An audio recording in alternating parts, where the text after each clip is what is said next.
abahanga bavuga ko Bitcoin ari ahazaza. Nibyo koko Bitcoin na hazaza, gusa na Pi network na hazaza.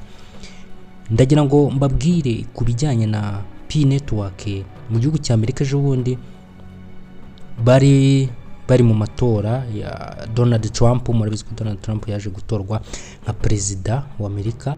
Bivuze ko rero Donald Trump yari amaze iminsi ashigikiye ibijyanye na cryptocurrency. Donald Trump rero yaje gutorwa. Imbere y'uko atorwa rero hari ikintu yakoze we n'umufasha Melania Trump. Bivuze ko rero icyo kintu bakoze cyerekanye yuko bashobora kuba bashyigikiye ifaranga koranabuhanga. Donald Trump yahise ashyira ahagaragara ifaranga koranabuhanga rye ryitwa Trump coin. Ubwo ni dollar per Trump. Ni ukuvuga ngo rero ni ifaranga ryaje rifite agaciro keza. Navuga ko na agaciro kagera ku madolari, ryaje kuzamuka rigera ku madolari 70. Hashize umunsi witwa Melania Trump, umugore we asohora nawe ifaranga rye ryitwa Melania. Iri ni ifaranga naryo rya kabiri, aho rero n'ubundi umuhungu wabo Eric Trump nawe yari abashyigikiye. Murabizi ko hari inama yari yabaye hariya muri Dubai. Nari nakoze video mbabwira ati umuhungu wa Trump yagiye mu nama, arangije aravuga ati Bitcoin ishobora kuzikuba inshuro 8. None rero dore n'ubundi ikigaragara nuko Amerika igishyigikiye ifaranga koranabuhanga n'ubundi, kuko murabizi ko umuherwe Elon Musk ejo bundi nawe yarari gushyigikira Donald Trump mu bijyanye n'amatora, aho rero nawe afite ifaranga koranabuhanga ryitwa Dogecoin. Iri faranga naryo rikari faranga ryiza kandi rihora rizamuka. Hari rero ibingibi ndabihuza na Pi network yakorewe mu gihugu cya Amerika muri University ya Stanford University, ikorwa n'ubundi na Dr. Nicholas afatanyije n'umufasha we ukomoka mu gihugu cy'Ubushinwa. Bivuze ko ni ibihugu bibiri bishyigikiye cryptocurrency. Donald Trump nawe akaba yishyigikiye. Bivuze ko ni ibintu byiza byerekana ko ifaranga koranabuhanga rigiye kuzemerwa. Ari n'amakuru agiye atandukanye avuga ko amabanki agiye atandukanye yo muri Amerika ashobora gutangira kuza yemeza payment, wango kwishyura ukoresheje cryptocurrency. Narindi kuvuga kuri Pi network yakorewe Stanford muri University yo muri Amerika.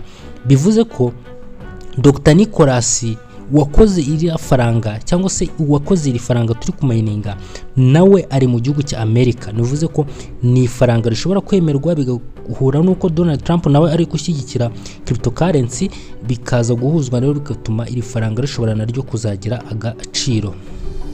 Ikindi nuko mu kurahira kwa Trump harimo abaherwe bagiye batandukanye. Harimo umuherwe wa Google, umuherwe wa Amazon, harimo umuherwe wa Facebook. Abo ngabo bose bari barimo, ndetse na Elon Musk. Bivuze ko ni irahira ryari ririmo abaherwe bashyigikiye cryptocurrency abenshi.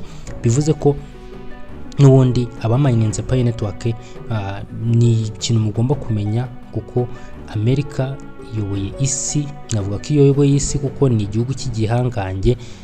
Rero bivuze ko iki gihugu cy'igihangange kuba kiri kwemeza cryptocurrency ni inzira nziza izafasha n'ibindi bihugu kuba byasobanukirwa cyangwa se byakonjera mu bijyanye na cryptocurrency. Kandi n'iri faranga koranabuhanga riri gukorerwayo rikaba ryazamura agaciro. Bivuze ko Pi network nayo yaza ifite agaciro, kandi bikarekana ko Amerika yabishyigikiye Pi network. Bikazahuza nuko ya masoko ibabahirwe nababwiye bari mu irahira rya Donald Trump, harimo abafite amasoko agiye atandukanye, bigatuma nabo bashobora kwemera cryptocurrency mu bijyanye na payment. Rero bigatuma abantu benshi bagenda begera cryptocurrency, ari nako n'abamayininze Pi network babona inyungu cyangwa se benefit yuko ifaranga rishobora kuzamuka cyangwa se kagira agaciro cyangwa rikemerwa. Ahangaha murabizi ko Open Mainnet ni vuba. Open Mainnet n'undi bavuze ko ari mu gihembwe cya mbere cy'umwaka wa 2025 biregereje. Twageze muri 2025 igihembwe cya mbere no guhera mu kwa mbere kujya mu kwa gatatu, byatinda wenda bikaba byageze mu kwa kane, ariko nicyo gihe batangaje yuko open mainnet izatangira. Iyo tuvuze open mainnet ni igihe bashobora kwemerera abantu kuba bacuruza rya faranga koranabuhanga. Ngayo nguko rero ibiri muri amakuru ari muri cryptocurrency mu faranga koranabuhanga. Nshimira buri wese wakoze subscription. Imana ibarinde mu bwo gusharinga n'abandi video nk'iyi, ndabashimiye.